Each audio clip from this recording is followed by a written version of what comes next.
Hello, everybody, and welcome back to yet another episode of Pride or Die. I'm here with my good friend and co-host Nick Bradley of The Detroiter. I am David Pike from Detroit Lions Forum, bringing you exclusive content from Detroit Sports Nation. How does it feel, Nick, to be back for another week of content building? Feels fantastic. I'm happy to be here once more. I love Detroit Lions football. Like I always say, it's starting to get more and more real that we're going to play some football here soon. We're going to get back to that point of, I believe I can fly with the Detroit Lions, and I'm excited. I love watching the game football. So, like, any game, any team, happy to do it again shortly.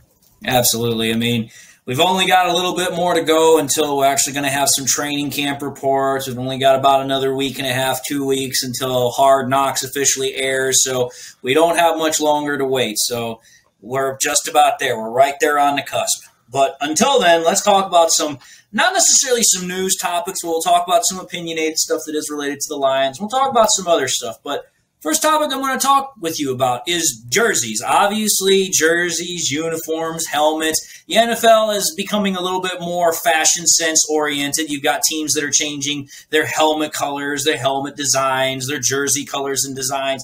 Lions haven't really done a whole lot of that. They did their last major uniform change about a couple of years ago, so they're due for another one here relatively shortly. But until then, I just have to ask you the question: if you could have one jersey or one kind of design you could bring back from the Lions' long list of jerseys, which one would you bring back?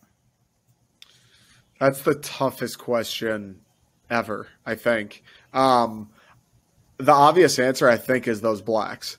What was it, maybe 2008, the late 2000s, those black jerseys? I think that is the biggest fan favorite. And, I mean, I love those jerseys as well. But the Barry Sanders era throwback, they were still like the traditional colors, right, blue and silver, but they were that deeper blue. The face masks were blue. It was the old logo. The pants were silver. Something about those, every time I see him, I'm just like, whoo, there's a little shiver that goes down my spine. I don't know if it's because it's Barry Sanders. I don't know if it's because that was a more successful time in their lives. I don't know if it's just art. I don't know what it is. But every time I see those, I feel it. I feel it deep down. What's yours? What do you think you would bring back? I mean, for me, I'm pretty much in the same boat with you. I mean, I would love it to death if the Lions would actually bring back those 1990s, really early 2000s Detroit Lions colors with the current logo, because I loved that blue face mask. I loved the blue that was with the 90s. Like, that was a really, really good design and uniform for the Lions. It was simple, it was fresh, it was right what it needed to be as. And I loved that color. I loved that design. And I think to answer your question, yes, part of it has to do with the fact that it was Barry Sanders and that was the uniform he played in. But I think more so to your question, that was when the Lions were last truly successful. We had multiple years. We went to the playoffs. That was the last time we won our own playoff game in the Pontiac Silverdome, which is long gone. So for me, that is one uniform. But I would be the opposite of you. I mean, I would love to bring those uniforms back, but I loved the black uniforms. Like, I'm sorry, black uniforms in the NFL, it's just a match made in heaven. I mean, it's a black and blue game. You're going to get bruised. You're going to get hit. You're going to hurt. And, like, come on now. Black is always sexy to wear. Like, you just love to wear black. It's got a tough grittiness to it, and it goes with naturally everything. Black is a color you can use for any uniform, and it looks great with Lions players. Black with the dark blue, the silver. Like, dude, it just looks awesome. It looks sexy. And I'm so sad that we literally only got those uniforms for like maybe 2-3 seasons at best. Those were really, really good looking uniforms. The problem is to the opposite of those 90s uniforms when the Lions had a lot of success, those uniforms were at the decade of despair. So a lot of Lions fans look at those black uniforms and they're just like, ooh, we don't want to remember that decade. It's a shame because those are great jerseys. And they are associated with the darkest of the dark times. I think, yeah, like you said, black jerseys anytime, they'll play. Especially when, I don't know, they'd never been done before that, right? So Not as far as I know. Detroit's never worn a full-on black jersey before then. Like, I'm the type of person that I go on Madden And if I'm feeling kind of froggy, if I'm feeling kind of frisky, I'll go in and change the jersey settings to those black uniforms because I still like those uniforms. Absolutely. It's Friday night. You think I'm wearing the traditional home whites? Come on now. No chance. Also, I think even though the team stunk then, if they brought those back, people would go crazy over them, especially in today's era where it is more like, let's get cooler jerseys, let's get more alternates, right? All these different things. Those blacks would have the world on fire if the Lions announced them for a game this year. They'd sell 1 million of them. Oh, absolutely. I truly believe they would because, again, as much as those uniforms kind of have a negative stigma with them because of when they were being used, they're still really good-looking jerseys. Like, they just work for Detroit. They work for the Lions. They work for our uniform overall as a design element. It's just a great-looking uniform, which let's kind of flip it on the side here for a second. If you could get rid of one current Lions uniform, which one would you get rid of? Whew. That is a tough question. I love all of them. That's kind of the one nice thing that's been a constant about the Lions. I always like the jerseys. They're always clean. I think the home blues are nice. I think the road all whites, very nice. I think the silvers, I like those a lot. The all silver, big fan. And I think my favorite might be the Thanksgiving Day jerseys. Something about just the traditionalness and the plainness of it, it hits me right every time. And it's Thanksgiving, and there's turkey, and the leaves are changing color. Like, it always – that one plays too. So I don't – it's like killing it's like killing a kid here. I can't pick – I can't do it. I mean, if I had to choose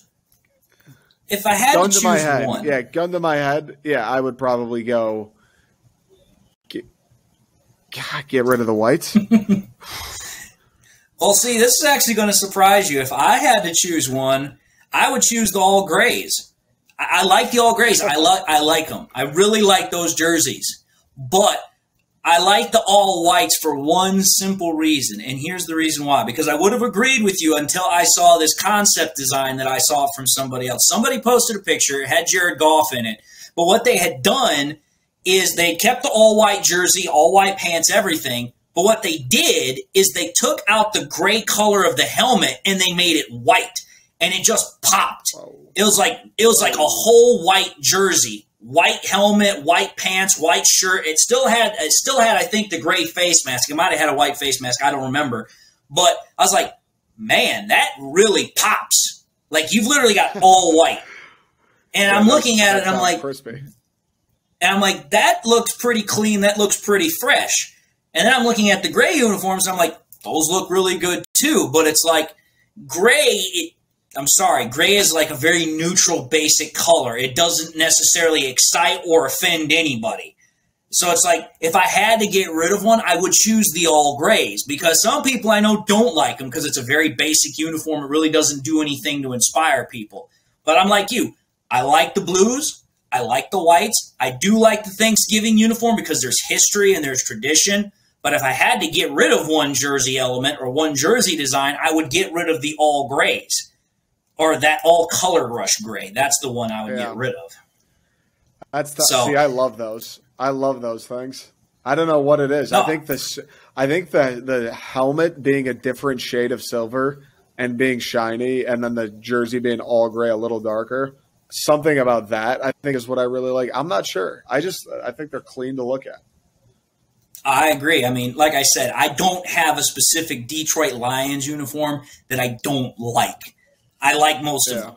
And as far as I'm concerned, there's not been a single design yet that has bothered me. But enough about uniforms. Let's talk about something else here really quickly. So, talking about jerseys has now inspired me to talk about another topic here. So, we talked last week about if you could bring back any retired Detroit Lions player to play on the current roster, who would it be, except for Barry Sanders and Megatron. Now, let's talk about modern-day element here. If there was a current player in the NFL that you could bring in for the Lions, who would it be? Who would you be wanting to come in to play for the Lions? Any position? Oh, I think it's got to be Patrick Mahomes, and I think that might be a cop-out answer. We might need to make the rules you can't pick Patrick Mahomes because I don't know how. Imagine he's the QB. Imagine he's the QB this year. What would we be talking about? We'd be saying we're going to the playoffs. What do you mean? Are we making the playoffs? We're going to the playoffs. Are we going to win the NFC North? Pat Mahomes? We've talked so much, you and I, about the wide receiver. We know we've talked about the offensive line. We've talked about DeAndre Swift. The defense will be better. Patrick Mahomes now gets to play quarterback. I think we'd score 70 points a game. We'd be an unstoppable force to the nth degree, Dave. Oh, I totally agree. I mean, if you had a player like Patrick Mahomes on any team, like you definitely would have a new element to the team that would literally give this offense just an element that would be hard to stop, in my opinion. But for me, it's like I take a look at our current roster, and as far as I'm concerned, I would just be like, listen, I would want something else here. Like, again, some people are not going to be about Jared Goff. Fine, that's whatever. But if I'm looking at the team in general, well, he is my boy, but at the same time, I'm trying to be a little bit objective here. If I'm talking about a position of need that I would want to bring in a really, really good player, I'd probably bring in one of the best linebackers in the league. That would be my answer because, again, the linebackers for the Lions, they just don't inspire fear. They don't inspire any sort of tenacity, really. They don't inspire running backs or tight ends or wide receivers coming over the middle to get fearful. It's like, dude, that's something that just does not inspire me, and I don't like that about the Lions. This is the black and blue division. You're going to get hurt if you play us. You're going to get injured. You're going to be wishing you'd have stayed home and had Campbell's chicken noodle soup rather than coming to play Campbell's Lions. They're going to get that Campbell's chicken noodle soup either way. Absolutely. So for me, if I had to choose a linebacker that I would bring in, I mean, I would probably, if I had to choose one, I'd probably bring in Darius Leonard from the Indianapolis Colts. Like, he's one of the best linebackers. He's still pretty young. He would instantaneously make our linebacking core a force to be reckoned with. I mean, yes, he's one dude, but he would bring a lot more legitimacy to that linebacking core, in my opinion, because I like Malcolm Rodriguez. I like Derek Barnes. I just don't like Alex Anzalone. I can't get excited about him. It's just like, oh, Alex Anzalone, who are you? Oh, that's right. Yeah, you're something. So, again, we could go back and forth. There's so many guys we'd like to bring in. There's so many guys we could just, like, fantasize about bringing into the team. Pat Mahomes for you.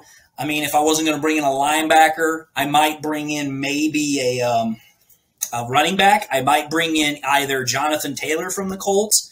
I might bring in Derrick Henry. Could you imagine having those two back there running behind our offensive line? My God. Derrick Henry behind our O-line. It'd be like he was back at Alabama, I swear. We would never have to throw the ball. Goff could get away throwing like maybe 10 times a game. It'd be like Bob Greasy back with the 72 Dolphins. Literally, Bob, we only need you to throw it 10 times today. You can just hand it off to Larry Zonka the whole day. Boy, shout out Bob. Shout out Larry Zonka. That's the coolest name I've ever heard, I think. Larry Zonka is a great name for a running back. It's a great name. So, I mean, yeah. I mean, Patrick Mahomes, that's a good one. Again, I'm a Goff fan, so even though I'm not as hyped about that one, I can understand it. For me, Darius Leonard, I'll take the linebacker. That's who I'll take. And if I can't have him, I'll take Derrick Henry or Jonathan Taylor. That's who I'll take. Darius Leonard is an absolute menace out there. He leads the NFL in tackles like every year, it feels like, right? I know he's just pretty close. Savage. Like he's just a force to be reckoned with. And I think those I love a good pass rusher. I really love a good pass rusher. But I think my favorite type of defensive player in football, just a do-it-all middle linebacker. A guy it feels like he makes every single tackle every single game. Unbelievable to watch those guys. I would love it. I would love it, Darius Leonard. Oh, I would too. But I would too. But I mean, we'll see. We'll see. Maybe the football gods align that maybe Darius Leonard gets cut or something, or Derrick Henry becomes available or something. Who knows? But speaking get a of, little fed up in KC and demand a trade to Detroit one of these days. He says, I've done it in Kansas City. I got to go win. If I want to be the greatest, I got to go win one in Detroit. Get me out of here. Well, Jared Goff will get that chance first. We'll see. But speaking of current players, former players. Jared. Yeah, let's see. Till the wheels fall off. We'll go there. Anyway, let's talk about a current situation going on with the Lions for a former player. We're going to talk about the fact that the Lions have signed former OSU, Ohio State quarterback J.T. Barrett to be an offensive assistant for the Lions. So my question for you is, what do you make of this staffing signing? And that's a really weird way to put it, but what do you make of the signing for the Detroit Lions staff? Alliteration. Yeah. I don't know. I mean, obviously I know J.T. Barrett from his days at Ohio State. I'm familiar with that 2015 Michigan State team going into the shoe and taking his lunch money. I'm familiar with that. I don't know what he's going to do as far as, being a coach. It doesn't seem like the role offensive analyst or assistant offensive analyst doesn't seem like he'll be, super hands-on and involved. Which is, again, either way. I think it's cool to have him around, though. I think it's cool having guys who who they are. I think it's cool that he was so successful at Ohio State. Didn't work out in the pros. Sorry, JT. Let's just be entirely honest. Name one Ohio State quarterback that's ever amounted to a bucket of warm spit in the NFL.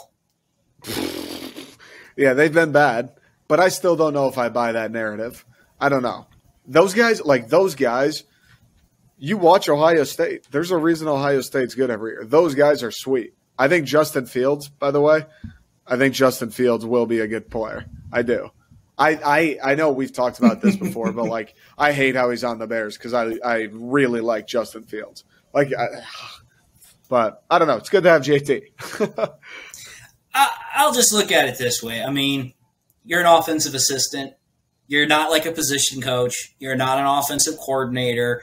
It's not like you're a senior assistant. You're an offensive assistant. So at most, he's going to probably help with some of the minutia, probably some of the cogs and wheels of certain things. He might be able to offer some perspective and some extra help with the quarterbacks. Because, I mean, for crying out loud, the Lions have a lot of former quarterbacks on their staff. They've got Mark Brunell, that was a former pro quarterback. They've got Ben Johnson, who was a quarterback in college. Their tight end coach now was a former quarterback in college. J.T. Barrett, a former pro quarterback that really didn't do much, but was also a successful Ohio State quarterback. So it's like they've got a lot of quarterbacks on their coaching staff that can offer different perspectives, different ways to handle stuff, can kind of help Jared Goff out, help out Tim Boyle, David Blau, those kinds of things. But I really don't think too much of the signing because it's like, you know what?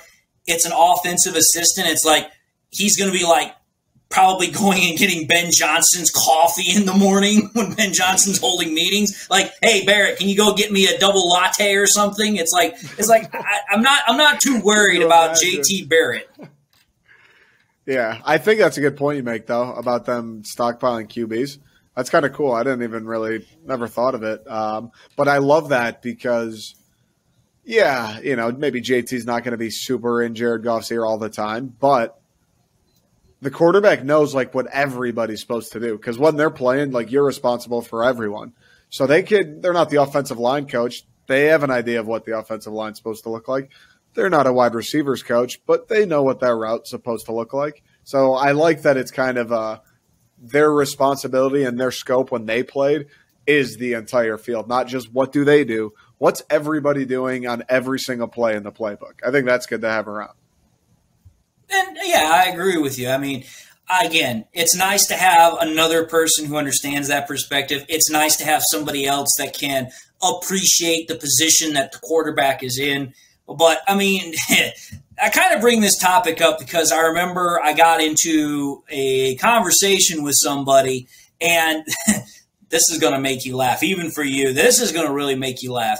This guy wanted to argue with me about how he thought that the Lions bringing in JT Barrett was a signal that the Lions are getting ready to potentially draft a quarterback that is similar to JT Barrett's like skill sets from when he was in college and in the NFL. And I'm just like, whoa, that is a real stretch there. It's like, JT Barrett is like just barely brand new to the team, and he's an assistant to the offense. It's not like he's going to be molding a new quarterback in his image. It's like, it's like, I don't know about that one.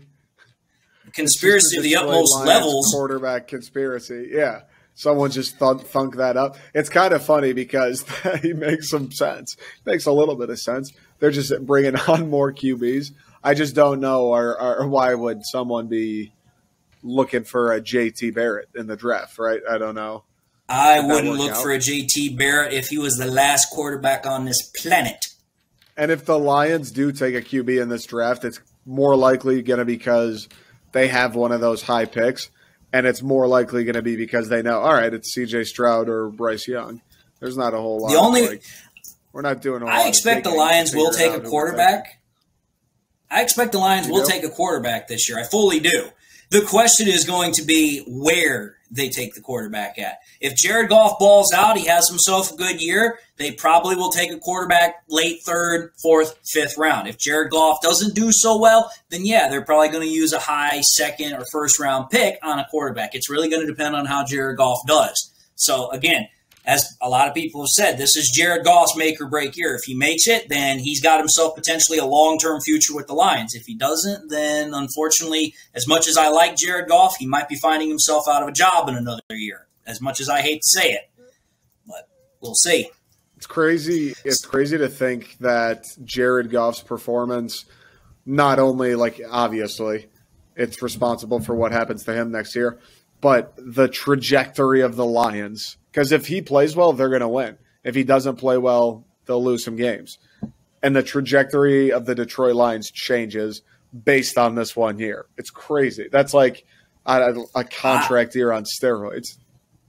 I have said it before. I will say it again. 2022 for the Detroit Lions is a huge pivot year. Because think about it this way. If Jared Goff plays super well, you've got your quarterback lined up for several years to come because Jared Goff's only 27 years old, and quarterbacks are playing into their late 30s and 40s now. So now you've got an experienced passer you can have around in that backfield for years and years to come. You continue to build the team around him, get more pieces, and now you're set that way.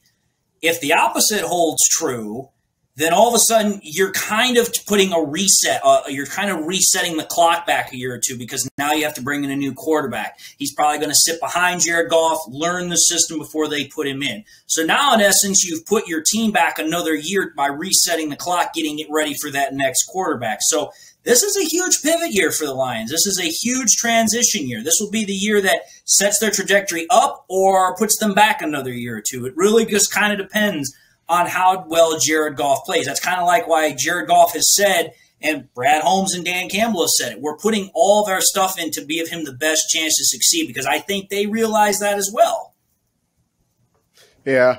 I have a hypothetical because I think the Lions' ideal situation is Jared Goff plays well. They take a QB, whatever, late first, second round, and then he can sit for 1, 2, 3, whatever, however many years, and just figure it out while Goff plays his contract out. I think that's their ideal scenario. But let's say Jared Goff does not play well, but the Lions don't finish bad enough to have like a top 3 pick. What if we're sitting at like 7 overall? Would you want to trade up and guarantee you get one of those 2 stud QBs coming out? Or would you be happy sitting with whoever falls to you at 7? Well, the problem is that I look at the quarterbacks for next draft, and I look at guys like CJ Stroud, Bryce Young, Spencer Rattler. You've also got Will Levis out of Kentucky. You've also got that other dude, I think, that's out of USC, Slavis, or whatever the Thunder his name is. And and those are kind of your best options. And here's the thing. We just said it with JT Barrett. I will never, ever advocate drafting for an Ohio State quarterback. I just simply won't. Ohio State quarterbacks are system quarterbacks. They have never done good in the NFL. I don't care. The history has proven it. Not one single Ohio State quarterback has ever done anything in the NFL. Alabama, they have, but back when Joe Namath and Bart Starr were playing, which was in the 50s and the 60s. So I'm out on C.J. Stroud. I'm out on C.J. Young, and you get what I'm saying. I'm out on both of those guys. You're the only guy – I'm out on both Young and Stroud. I'm out on both of them.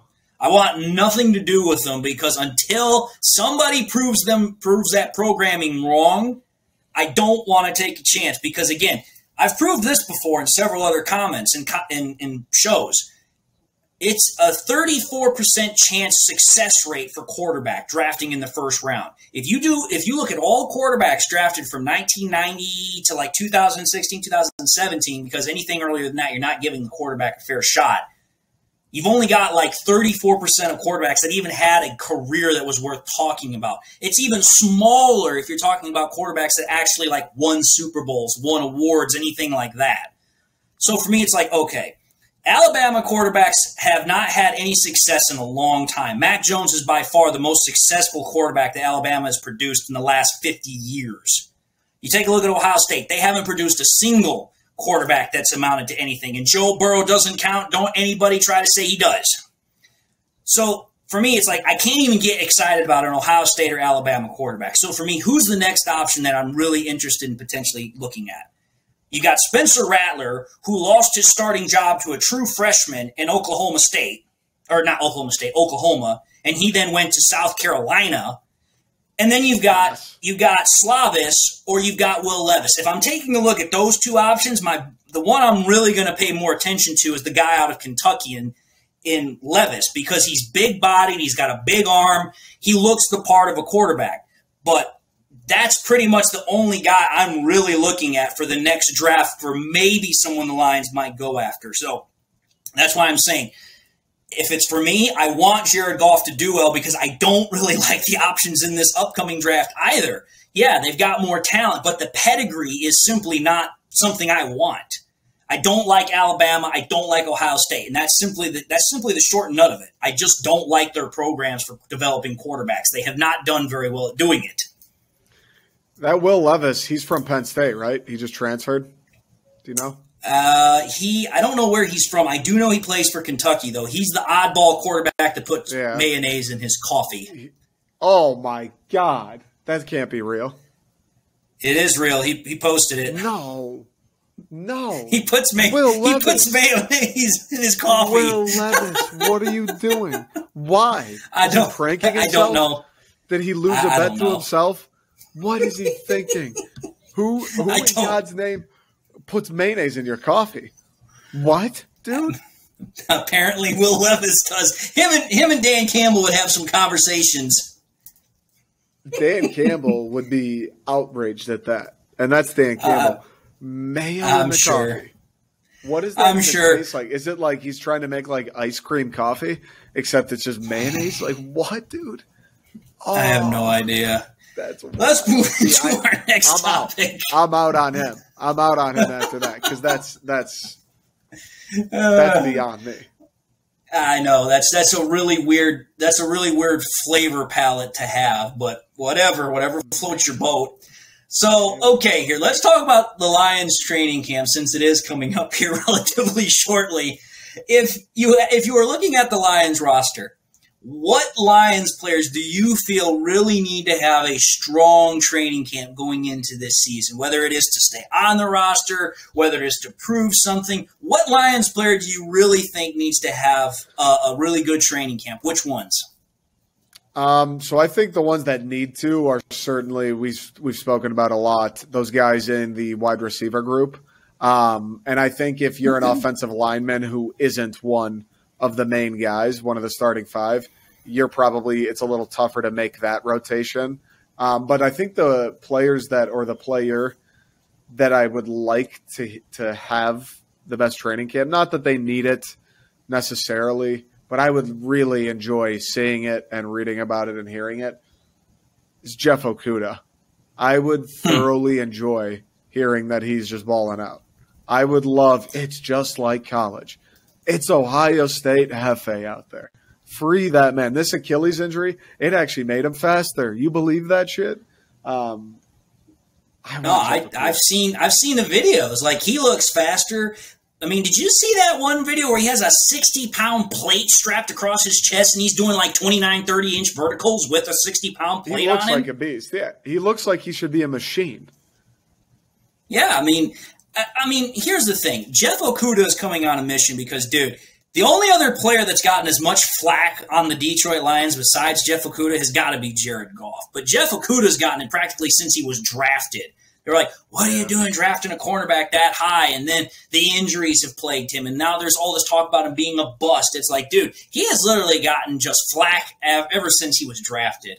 I really want him to do well because it will just shut the haters up. It's like, dude, this kid has gone through a lot of adversity. He's had a lot of things not go his way, some tough breaks. It's like, dude, and the kid just keeps coming back for more, and he keeps getting better. It's like, I really want Jeff Okudah to have a strong training camp and a strong year. And if not Jeff Okudah, the other guy that's really got to have a strong training camp is Jared Goff because, like you just said a couple of minutes ago, the trajectory of the Lions, the outcome of the season, a lot of things depend on how well Jared Goff plays. So if Jared Goff has a strong training camp, strong preseason, I think that we can expect a good season from the Lions in general. Another guy I really want to see have a strong training camp, even though I already feel pretty good about him, Aiden Hutchinson. I think Aiden Hutchinson has a strong training camp. We could have ourselves a double-digit sack master in Aiden Hutchinson. I really do. Yeah, I would like to see Aiden Hutchinson. I expect it, though. I think he'll be a beast. And I don't know. I don't want to pay too much attention to him because we know how things like this go. You don't read about Aiden Hutchinson, or what you do read may not be, he's taking his time to learn. And then everyone, we messed up. We got a bust. Aiden Hutchinson's not that guy. That stuff bothers me about rookies. Okudah, he's kind of been in the frying pan for a little bit lately. It's his third year, right? Yes, a little under it's the his third year radar. because People ready for a bounce back. Like, let's talk about Jeff. Let's talk about how great he looks. This guy could keep up with a gazelle if he had to. It's Ohio State Hefe. I'd like that. I was about to say, I think if we're talking about two guys that really need to have a strong training camp just for like big chips on their shoulder, it's Jared Goff and Jeff Okudah. But if we're talking about guys that need to have a good training camp just to actually have a shot at making the team, I think to your point, yeah, there's some linemen that need to have that. Eze, who's the outside tackle, needs to have a good one. I think Kevin Jarvis from MSU, our hometown, go green, go white. He needs to have a good one. I also think some defensive linemen also need to have some good training camps because our defensive line actually has a pretty deep rotation to it. And if you're going to want to stay on that roster, you're going to have to play well because we have ourselves a pretty stacked defensive line as well. So we'll just have to see. I think tight end can also be put in there too because I think we have, 7, 8, 9 tight ends on the roster. So It's like there's a lot of opportunity to be held here. Mm-hmm. But with that, let's get also into our last topic, and this one's definitely looking way beyond the scope of right now. But okay, let's just play the hypothetical game here. I'm going to put this as if A happens during the season, what is then the corresponding B? So let's put it this way. Let's say the Lions don't do well. Let's say they don't win even 6 games or something. What is then the corresponding B move? What do you think then happens? Because I've been hearing a lot of weird stuff from players. Well, not players. I've been hearing it from fans. I've been hearing it from other people. Like, I heard somebody say if the Lions don't even win 6 games, they want Dan Campbell to be fired. And I'm like, whoa. Dan Campbell fired? It's like, dude, he's only been a coach for 1 year. Calm down, folks. So I'll ask you that first part, and then we'll go to the opposite end in a second. But if we don't win even 6 games, what do you think is the corresponding move? That's an obscene thing to say. You're not firing Dan Campbell. If they don't win 6 games, they're drafting a quarterback. I think it's time, Jared. Sorry, pal. I hate to bring it right back to him like this, but I think that's probably the case. If you get rid of Holmes or if you get rid of Dan Campbell, that's crazy of you. They haven't even begun to start. That's crazy of you. And they've done everything up until right now, up until today, the moment these words are leaving my mouth, they've both been great. You can't, 4 months from now, 5 months from now, suddenly be like, get rid of them? That's way too soon. It's going to be something within the team, like maybe a QB change. I don't know. Maybe they go out in free agency next offseason and make some splash signings. Maybe something like that. I don't know. But if they win fewer than 6, I think there will be a stark change.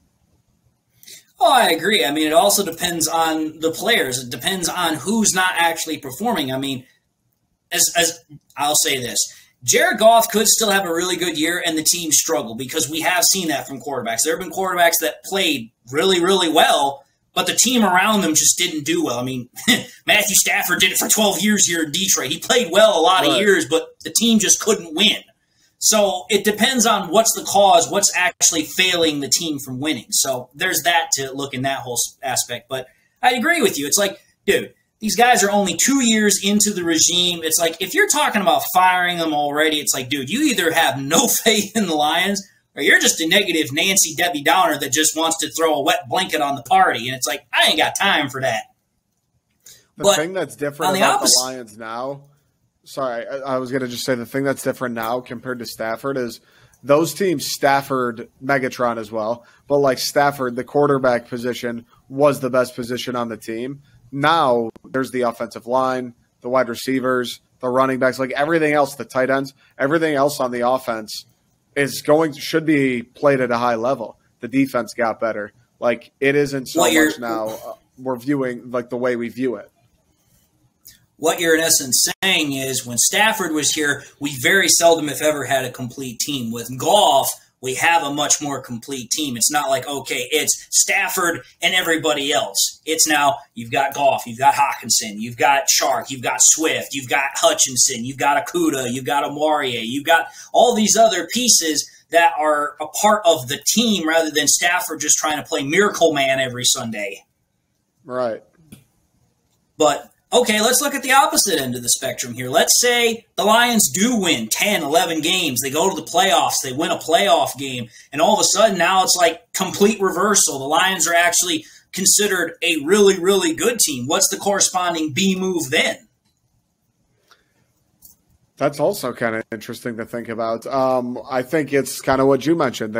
They're riding with Goff. They're riding with what they got. They're like, that just went well. Don't, if it's not broken, don't fix it. I think they probably add a couple more signings. Who knows? Maybe they make a trade at some point if there's, a position of need. They really want that Darius Leonard type player, something like that. They trade for another pass rusher. Who knows? Maybe they get to that point or decide year 3, we flip the switch where let's win. Let's start being a good team every year. Maybe that happens. They go full thrusters ahead. I mean, I'll say this. If they win 10, 11 games, they go to the playoffs, they win a game, or even if they don't win a playoff game, let's just say they go to the playoffs, 2 years removed from a full-scale rebuild. Yeah. Like, that's impressive. It's then like, okay, you've now got 2 draft picks, 2 first-round draft picks that are probably, if you go to the playoffs, you got the Rams pick there, you're probably going to be picking from 16 on back. So it's like, okay, from 16 on back, you can get 2 really good quality players in the first round.